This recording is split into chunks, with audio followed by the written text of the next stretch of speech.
Hello students. आज देखिए हम लोग कुछ न्यूमेरिकल्स करते हैं वेक्टर के ऊपर। लास्ट क्लास में हमने वेक्टर अलजेब्रा के बारे में स्टडी किया था, वेक्टर्स क्या होता है और ऑपरेशन ऑफ वेक्टर्स हमने देखा था। Vector addition, scalar multiplication, dot product, cross product, ये सारा हमने देख लिया था, थ्योरी देख लिया था। थ्योरी भी पढ़ना है क्योंकि देखिए जेई का तैयारी करने के साथ साथ आपको स्कूल के एग्जाम्स भी देने हैं, सीबीएसई बोर्ड का एग्जाम भी देना है। तो कभी भी सीबीएसई बोर्ड और जेई का अलग अलग तैयारी नहीं करना चाहिए।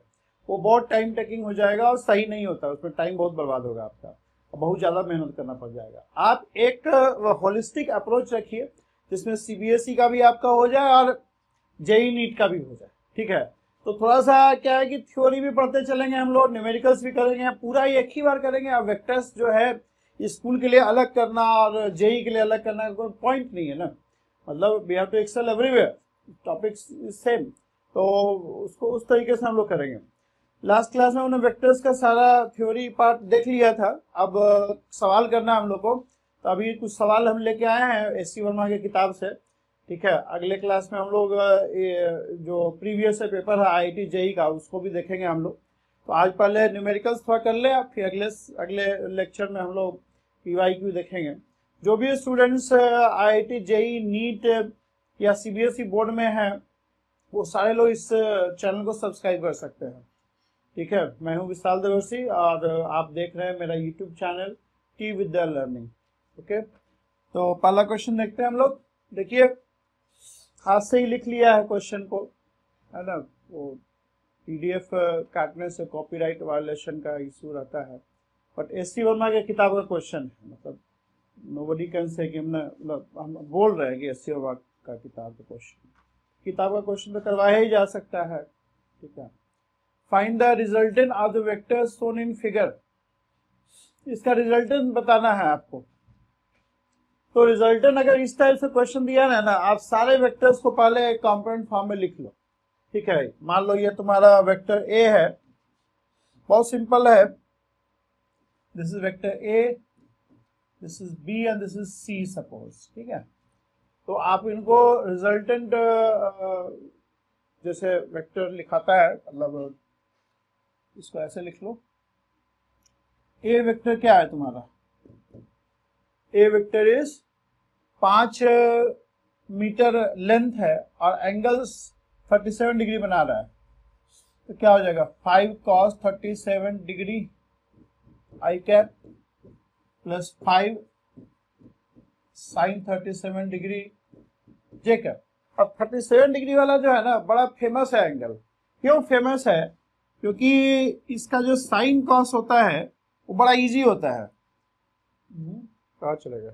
हाँ, साइन 37 देखो 3/5 हो, कई बार देखो फिजिक्स में आपको मिलेगा, और कॉस 37 जो है वो 4/5। तो इसको यूज कर लो, क्या आ जाएगा देखो, 4 आई कैप और 3 जे कैप। ये तुम्हारा ए वेक्टर हो गया। ए वेक्टर हो गया, X component 5 cos 37, Y component 5 sin 37। मतलब आपको ये पता होना चाहिए ना, ये मान लो एक्स और वाई है, आपको वेक्टर मान लो है ए, इसका मान लो मैग्नीट्यूड ए है, एंगल थीटा है।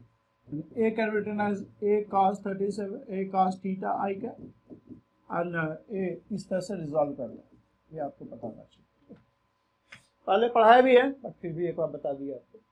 अच्छा, अब बी वेक्टर देखो।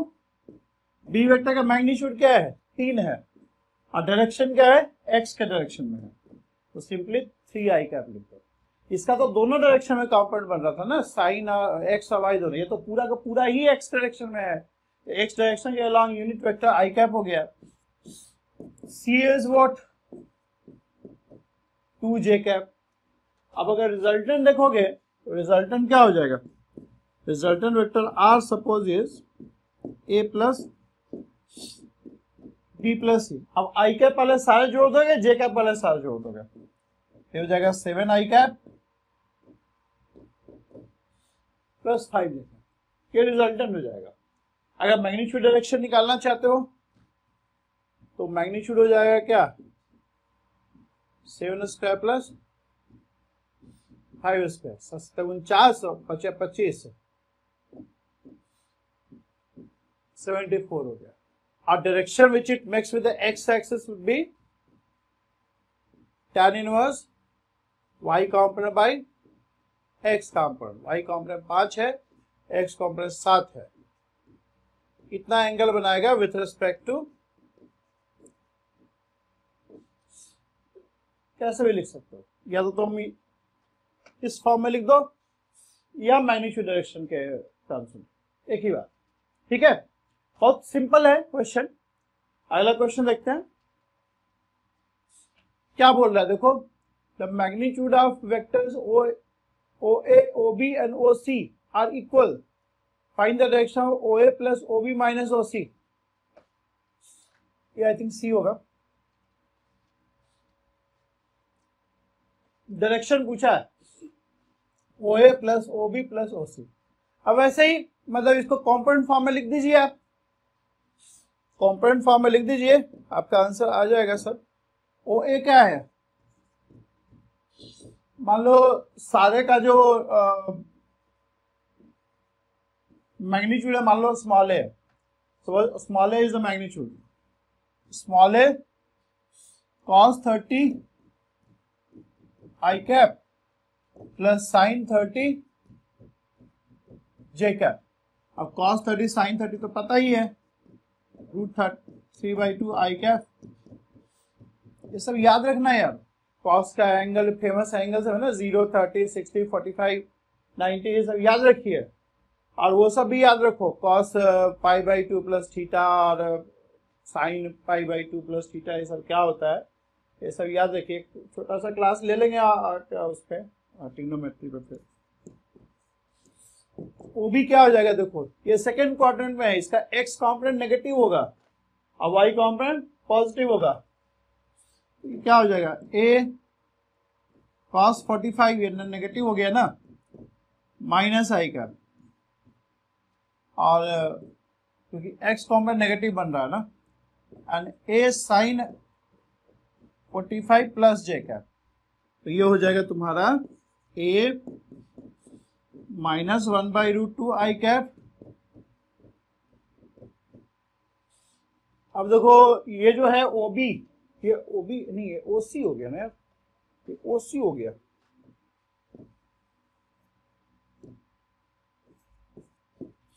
अब OB है, ये OC था। OB भी देखो, इसका y कॉम्पोनेंट भी नेगेटिव है और x कॉम्पोनेंट भी नेगेटिव, अच्छा x कॉम्पोनेंट पॉजिटिव है, y कॉम्पोनेंट नेगेटिव है। ये फोर्थ क्वाड्रेंट में है। OB क्या हो जाएगा, ये दिख रहा होगा मेरे ख्याल से, हाँ ठीक है। OB is cos 60, x component positive है, y कॉम्पोनेंट नेगेटिव है तुम्हारा। ये क्या हो जाएगा बताओ, cos 60 1/2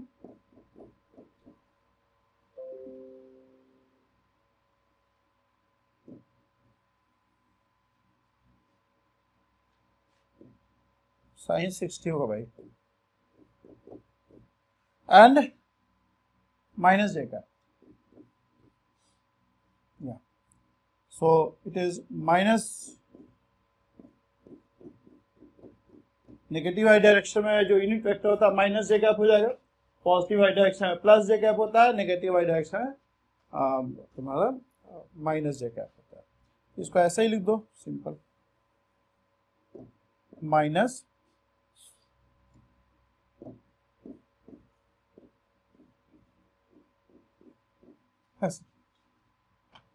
ठीक है ना। अब क्या करना है तुमको, OA minus OB minus OC करना है ना।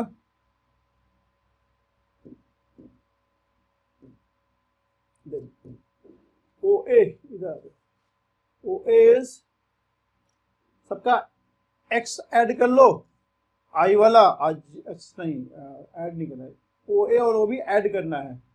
ये हो जाएगा A, अब √3/2 और 1/2 और √3/2, OB ऐड करना है 1/2 और OC घटाना है 1/√2 आई कैप। अच्छा y वाला देख लो, 1/2 और OB घटाना है, सॉरी जोड़ना है, सॉरी जोड़ना है और ओसी घटाना है,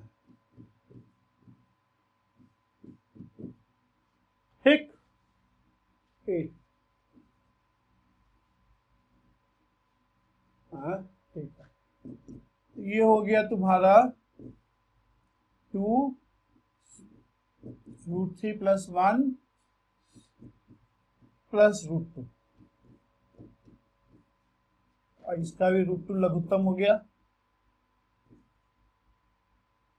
1 - √3 - ठीक है ना। So theta would be tan inverse y component by x component, 1 -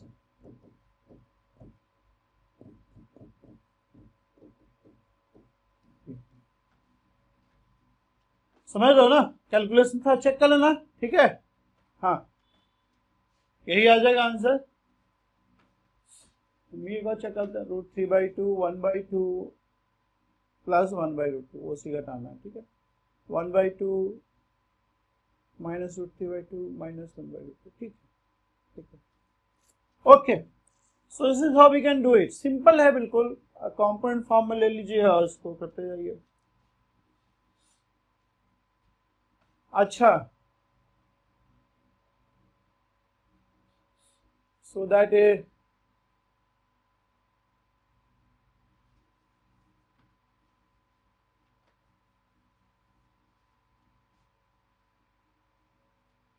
करो इसको, हम लोग पढ़े थे यार ये चीज, ध्यान दो। a² + b² + 2ab cos theta, ये पढ़ा था हम लोगों ने। तो ये यहां से आता है एक्चुअली, देखो a + b का होल स्क्वायर, लास्ट क्लास में हम लोग देखे थे, is basically a + b dot a + b, ठीक है। ये आ जाएगा a dot b, b dot a। हमने पिछले बार कोसाइन लॉ से इसको डिराइव करवाया था, वो भी ठीक है, बाकी ऐसे भी हो जाता है। ये a² हो गया, ये b² हो गया, और a dot b is b dot a, commutative होता है, हम लोग लास्ट क्लास में डिस्कस किया था। देखो लास्ट क्लास भी देखते रहना है, बीच बीच में मत देखना वीडियो, ठीक है। अगर बीच में देखना है तो पहले वाला जरूर देख लीजिए, क्योंकि फिर उस सब का यूज करेंगे ना, बार बार पीछे का चीज तो पढ़ाएंगे नहीं, तो उसका देखते रहिए आप, ठीक है। ये हो जाएगा, डॉट प्रोडक्ट हम लोग पता ही है, 2ab cos theta, where a and b are basically the magnitude of vector a and vector, theta is the angle, theta is the angle। तो आपको क्या दिया हुआ, आपको दिया हुआ है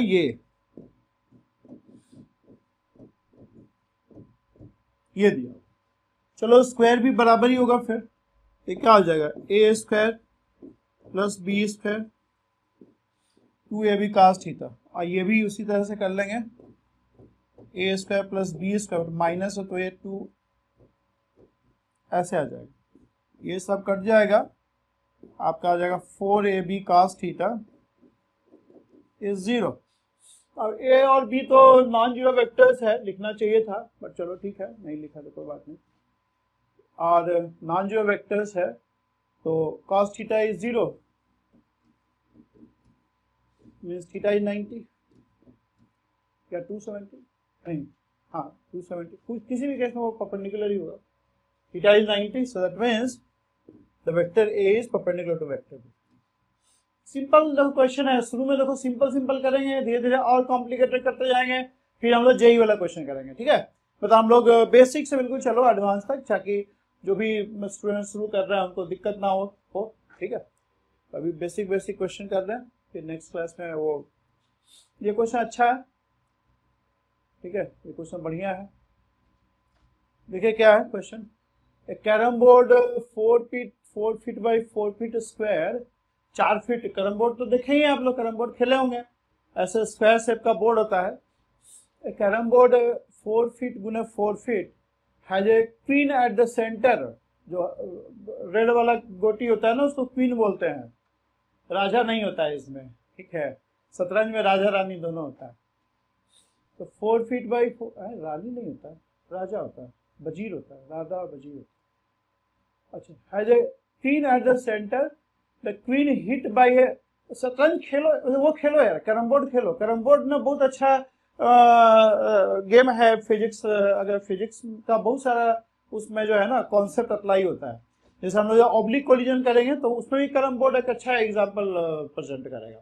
देखिए, फिजिक्स अगर समझना है ना तो सारा गेम्स भी खेलिए, और मतलब जितना लाइफ का एक्सपीरियंस रहेगा ना उतना आप अधिक फिजिक्स समझ पाएंगे, क्योंकि नेचर जो है अपने लॉज को हर जगह अप्लाई करता है। जितना आपका रियल लाइफ एक्सपीरियंस रहेगा लोगों के साथ, गेम्स में, हर तरह का, तो आप फिजिक्स को बेहतर समझ पाएंगे। और आगे हम लोग देखेंगे जब मैकेनिक्स पढ़ेंगे, we'll use our real life experiences to explain the things, to get the things right, है ना। वो सारा कॉन्सेप्ट को समझने में हम लोग रियल लाइफ एक्सपीरियंसेस का यूज करेंगे, हम लोग देखेंगे ये चीज। देखो क्या लिखा है, carrom board has a queen at the centre, queen is hit by a striker, moves to the front edge. मतलब ऐसे कैरम बोर्ड है, मान लो ये कैरम बोर्ड है, ये लाइन नहीं होता है ऐसे, अंदर में ऐसा लाइन होता है,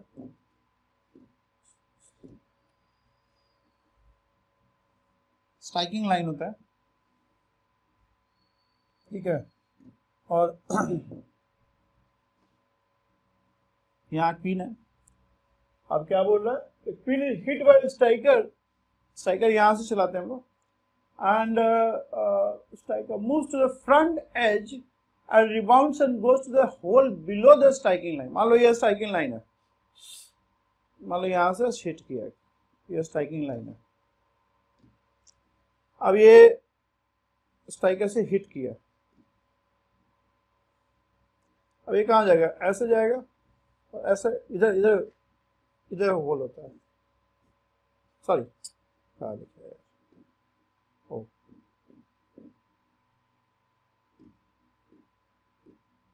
होल यहां होता है ऐसे।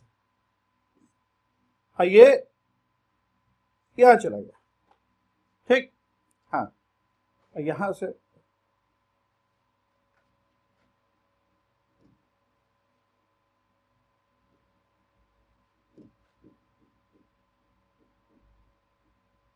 हाँ देखो गलत कर दिया, यहां से हिट किया, अब ये यहां जाएगा और यहां से यहां, मतलब जो पीला वाला है ना स्ट्राइकिंग लाइन है, पीला वाला स्ट्राइकिंग लाइन है, ठीक है। अच्छा क्या बोल रहा है, ये ऐसे गया, यहां से ये स्ट्राइकर हुआ, ये क्वीन का ये पाथ है, क्वीन का ये पाथ। अच्छा, rebounds and goes to the hole below the striking line, find the magnitude displacement of the queen A from the centre to the first edge, centre से यहां तक ए तक, ये सेंटर सी है मान लो। अच्छा, then from the edge, front edge of the hole, front edge to the hole, ये front edge to the hole. अच्छा, पहले बोला है सी ए और फिर बोला है ए डी निकालो, ठीक है, निकाल लेंगे। And from centre to the hole, फिर centre to the hole C D निकालने बोला। चलो हम इसका डायग्राम बढ़िया बनाते हैं पहले, ठीक है, बढ़िया डायग्राम बनाते हैं पहले। ये मान लो कैरम बोर्ड है, स्क्वायर बनाना। हाँ, अब एक और कैरम बोर्ड है, एक और कैरम बोर्ड नहीं, मतलब इसका वो जो स्ट्राइकिंग लाइन है, स्ट्राइकिंग लाइन ड्रॉ करना है।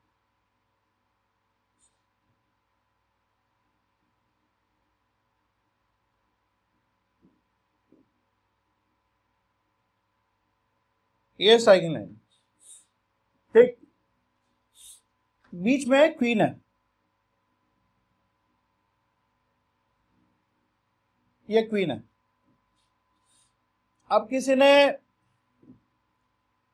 इसको स्ट्राइकर से हिट किया,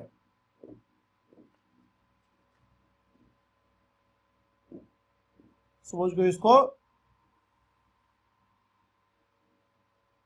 स्ट्राइकर से हिट किए। अब क्वीन का पाथ क्या है? क्वीन का पाथ देखो क्या है।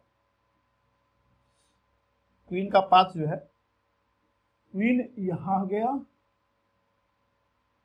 और यहां से ये होल में चला गया, ठीक है, ये आपका होल होता है।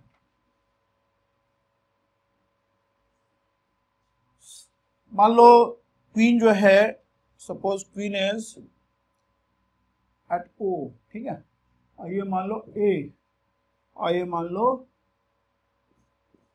डी। क्वीन का पाथ ये देखो ब्लू ये येलो लाइन से है।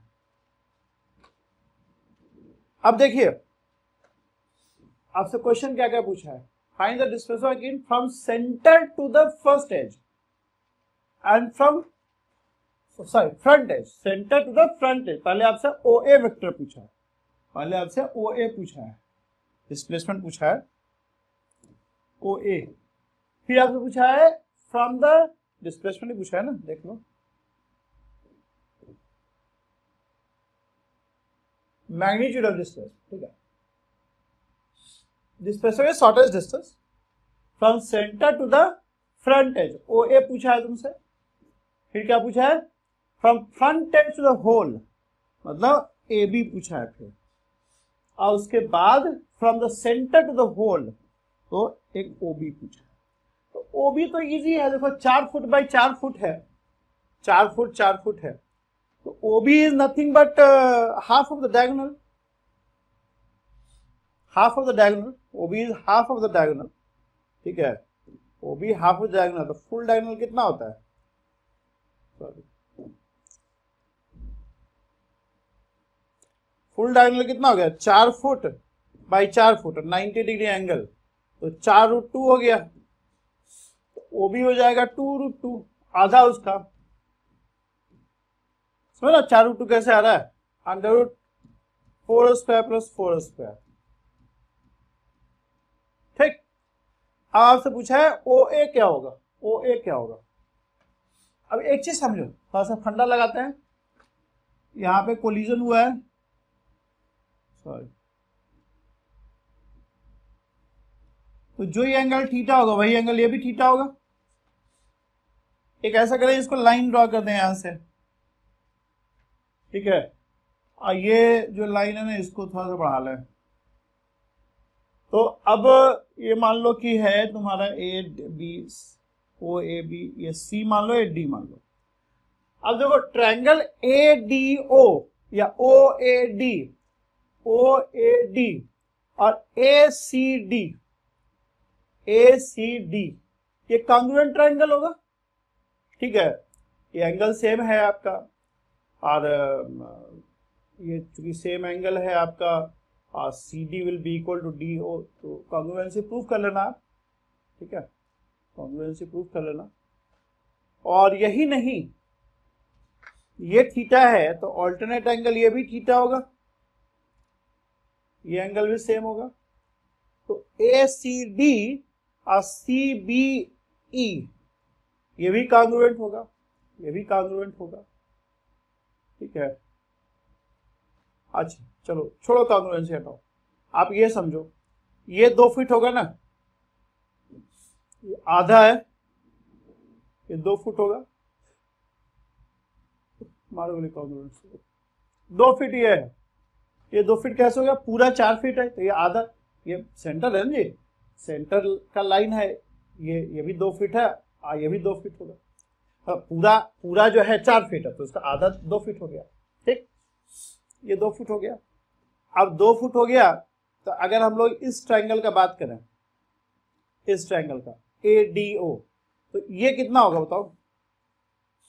What will this?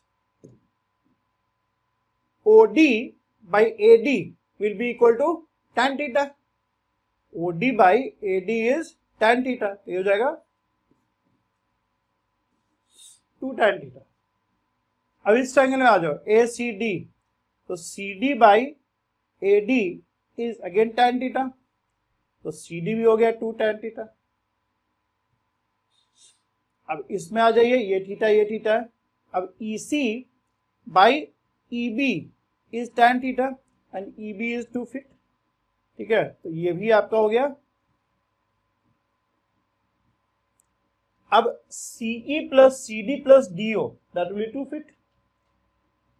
CE plus CD plus DO is 2 feet। ये सब कितना हो गया 3 into 2 tan थीटा, सब बराबर ही है 2 tan थीटा के बराबर। So tan theta is how much? Sorry, 1/3। 1/3 tan theta is 1/3। समझ में आ रहा है आपको? tan theta 1/3 है।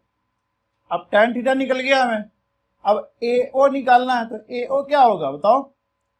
मतलब cos थीटा बराबर, अगर इस ट्रायंगल का बात करें हम, तो cos थीटा बराबर क्या हो जाएगा 2/AO। So AO is 2/cos theta. अब tan थीटा तुम्हारा 1/3 है, तो tan थीटा होता है परपेंडिकुलर बाय बेस। तो cos थीटा क्या होता है? cos theta is base by hypotenuse। Base is 3 and hypotenuse will be 3 square plus 1 square root 10। 3/√10। ये हो जाएगा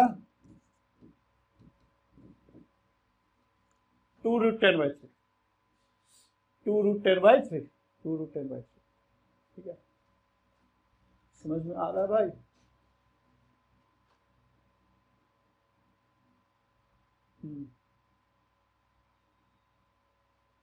अच्छा, अब क्या पूछा है? ए बी पूछा है। ओ ए हो गया 2√10/3। अब ए बी क्या होगा जी? ए बी और बी को ए सी प्लस सी बी, और ए सी और सी बी बराबर होगा। क्यों बराबर होगा? कॉन्ग्रुएंसी यूज कर सकते हैं इसमें। ये एंगल सेम है, ये एंगल सेम है, ये साइड सेम है, ये भी साइड सेम है, तो we can use congruency S A S. ठीक है, तो it will be twice of O A. Twice of O A मतलब हो गया 4√10/3।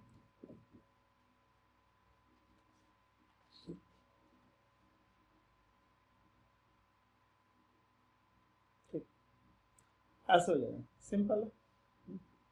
हाँ, ज्योमेट्री है, तो 10th क्लास तक का मैथ्स आपको थोड़ा सा अच्छा होना चाहिए। नहीं अच्छा है, थोड़ा रिवाइज कर लीजिए। ठीक है,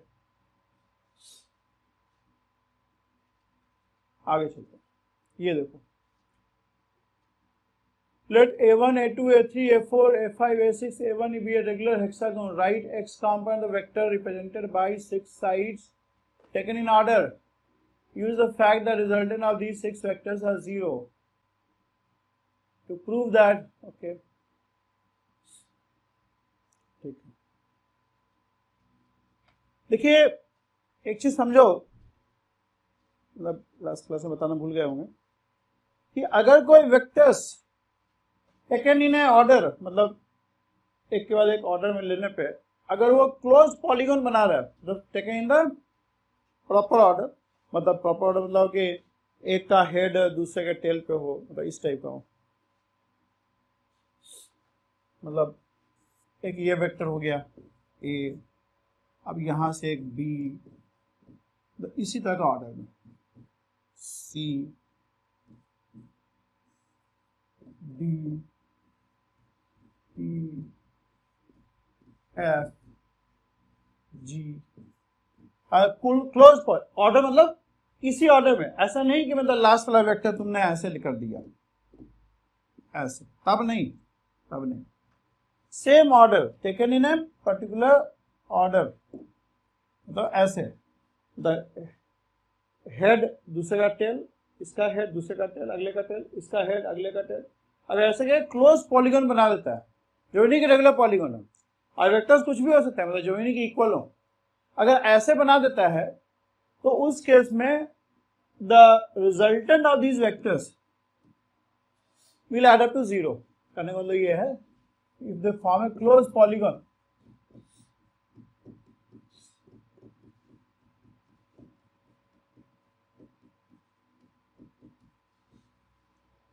it will be 0। So triangle of addition से प्रूव कर सकते हैं हम लोग। देखो ये क्या हो गया, triangle of addition, this is a plus B. ठीक है, अब तुम ये निकालो, एक वेक्टर हो गया a प्लस बी, दूसरा वेक्टर c हो गया, तो ये कितना आ जाएगा? ट्रायंगल ऑफ एडिशन बार बार लगाते रहो, ठीक है। इसमें लगाएं, एक वेक्टर a प्लस बी है, दूसरा वेक्टर c है, तो इसका फर्स्ट का टेल से दूसरे के हेड तक ज्वाइन करेंगे तो वेक्टर क्या हो जाएगा? a plus B plus C. अब फिर लगाओ यहाँ, अब ये एक वेक्टर हो गया a प्लस बी प्लस सी, दूसरा वेक्टर d है, तो पहले के टेल से दूसरे के हेड तक ज्वाइन करेंगे तो कितना आ जाएगा? ठीक। अब फिर ट्रायंगल ऑफ एडिशन लगाओ, ये क्या हो जाएगा? समझ में आ रहा होगा मेरे ख्याल से, नहीं आ रहा तो कमेंट बॉक्स में पुट कीजिए। ठीक। अब एक और ट्रायंगल ऑफ एडिशन, एक वेक्टर हो गया a plus D plus A plus sorry zero नहीं, a plus B plus C plus D plus E, ये वेक्टर हो गया, plus f will be equal to this vector.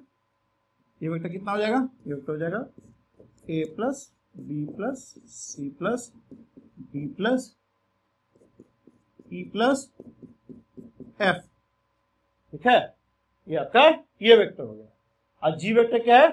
उसके बिल्कुल opposite, this vector and g vector are equal and opposite. G is a vector from this point to this point, and this is a vector from this point to this point. Means this vector is going to be simply minus of g, right? That means simply a plus b plus c plus d plus e plus f plus g को अगर left side में ले आए, it's going to be zero vector.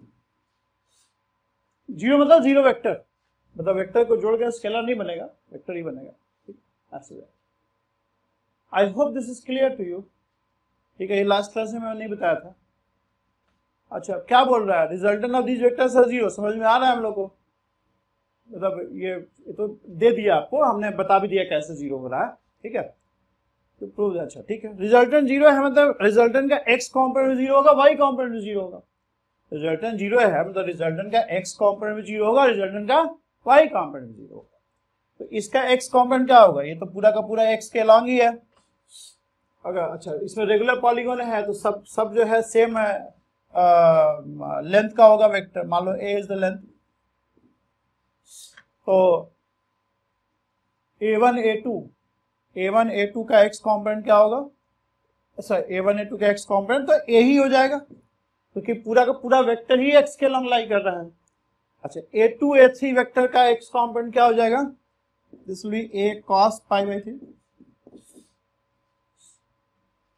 a3 a4 का ये angle 60 हो गया, ये एंगल 120 हो गया। इसका एक्स कॉम्पोनेंट क्या हो जाएगा? a cos 2 पाई बाई 3, मतलब पाई बाई 3 जुड़ता जाएगा, cos 2 pi by 3। a4 a5 का a cos 3 पाई बाई 3, मतलब पाई है ना, दिख भी रहा है, ऑपोजिट है। सिमिलरली a cos 4 बाई 3 हो गया a5 a6 का, और ये सॉरी स्मॉल है, ये हो गया a cos 5 पाई बाई 3। ये एक्स कॉम्पोनेंट हो गया रिजल्ट, मतलब सारे वेक्टर का a1 a2 plus a2 a3, जो रिजल्टेंट लोगे, resultant is a1 a2 plus a2 a3 plus a3 a4 plus a4 a5 a5 a6 a6 a1, और इन सबका जो एक्स कॉम्पोनेंट होगा वो ऐड होकर रिजल्टेंट का एक्स कॉम्पोनेंट बन जाएगा, और रिजल्टेंट जीरो है, ये भी जीरो हो जाएगा। बाकी क्या बोल रहा है? वेरीफाई कर, वेरीफाई कर लेना तुम, ठीक है, जानते ही हो, वेरीफाई कर लेना। ठीक है, ये a बार हो जाएगा तो आपका ये आ जाएगा, वेरीफाई कर लेना। ठीक है, मेरे लायक कोई इसमें सेवा नहीं है। I hope you understand. I have made use of this basically. You know this a1 a2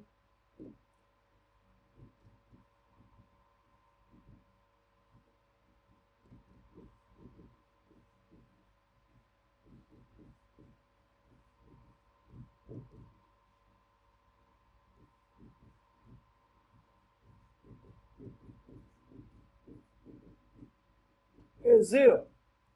So the x component will also be 0. a1 a2 का x component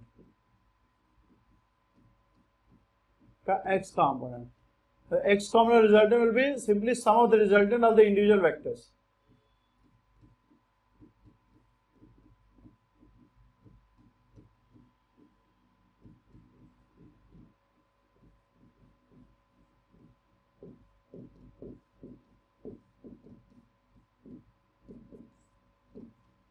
है ना?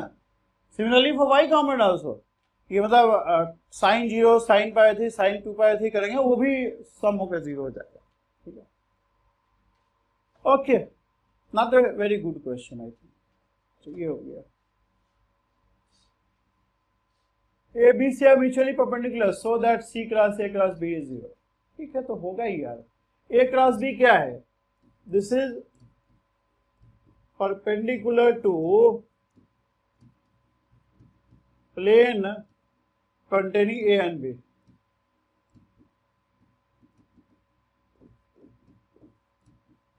मतलब ये A है और ये B है, इसका जो प्लेन होगा ना उसके परपेंडिकुलर होगा A cross B. Right hand का फिंगर्स को ए वेक्टर की तरफ रखिए, बी की तरफ कर के थंब जो है आपको डायरेक्शन देगा ए क्रॉस बी का.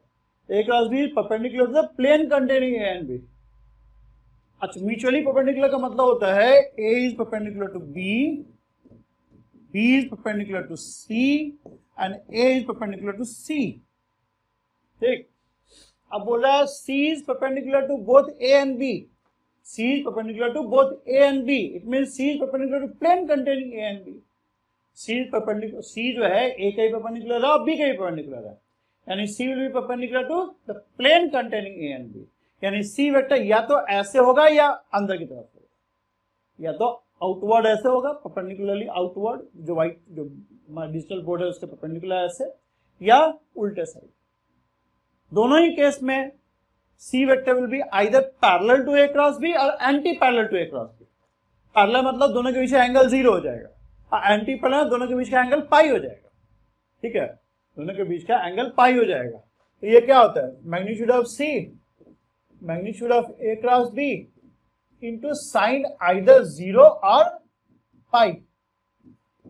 तो 0 लीजिए पाई लीजिए, साइन तो दोनों का ही 0 होता है, इसका मतलब this is going to be 0. This is going to be 0. Is converse true? No, converse is not true. Why? Because this can be true even if B is like this. हमने इसका use किया नहीं ना कहीं भी कि A is perpendicular to B. A is perpendicular to B का कहीं यूज नहीं किया. अगर B 60 डिग्री एंगल बनाएगा तब भी ये होल्ड करेगा. B 60 डिग्री का एंगल बनाएगा तब भी ये होल्ड करेगा. बात समझ में आ रहा है आपको? A cross B will be perpendicular to plane containing A and B. Regardless of whether they are perpendicular, A and B are perpendicular or not. A और B मान लो 30 डिग्री एंगल बनाता तब भी ये चीज ट्रू होगा. ठीक है, I hope this is clear to you. ये देखिए क्या लिखा है, the force on charge particle due to electric field and magnetic field is F. इसको देखो लॉरेंस फोर्स बोलते हैं, पढ़ना होगा आप लोग को, नेक्स्ट ईयर पढ़ेंगे आप लोग उसमें मैग्नेटिज्म में. Suppose E is along x axis, E जो है x के अलॉन्ग है. ठीक, B is along y axis.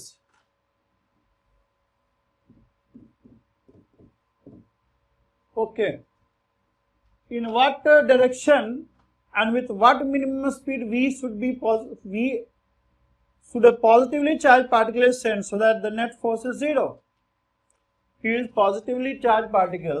ठीक है, तो net force is what? QE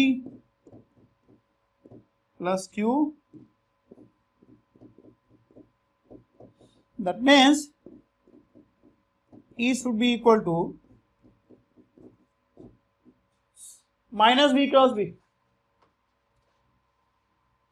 minus V cross B. V किधर होना चाहिए बताओ? V जो होना चाहिए जेड डायरेक्शन होना चाहिए. अगर जेड डायरेक्शन में होगा, ये मान लो V का डायरेक्शन हो गया,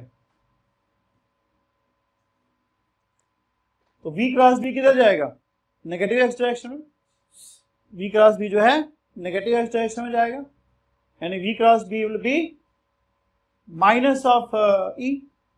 v क्रॉस b जो है ऐसे आ जाएगा ना, v क्रॉस b, अगर v इधर लेते हैं तो v लिख भी रखा ना, e should lie along minus of v cross b।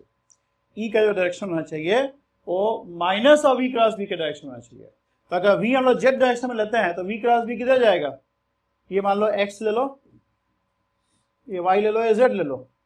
तो अगर वेलोसिटी z डायरेक्शन में होगा तो v क्रॉस b करो, v के डायरेक्शन में फिंगर से राइट हैंड का, b की तरफ कर्ल करो, थंब किधर जा रहा है, नेगेटिव x की तरफ, नेगेटिव x की तरफ, ठीक है, यानी ये माइनस ऑफ e वेक्टर की तरफ है, ठीक है ना। v cross b is minus of e, minus दो लेके चले गए। एक तो वेलोसिटी का डायरेक्शन जो होना चाहिए z डायरेक्शन होना चाहिए, मैग्नीट्यूड क्या होना चाहिए, दोनों तरफ मॉडुलस ले लो, क्या हो जाएगा, e equals to V B, और v जो है b के परपेंडिकुलर है तो sin 90 इज 1, यानी velocity should be equal to e by B, यानी जो तुम्हारा वेलोसिटी होना चाहिए वो होना चाहिए e बाई बी के कैप। अब पुट करके देख लो, आ जाएगा, यहाँ पुट करके देख लो, e तुम्हारा आ गया q e आई कैप, और q e बाई बी के कैप, और b हो गया तुम्हारा बी जे कैप। अब k क्रॉस j आई हो जाएगा, और वेलोसिटी आपको b भी कट गया, क्या आ जाएगा, e आई कैप, और k cross j minus i cap हो गया,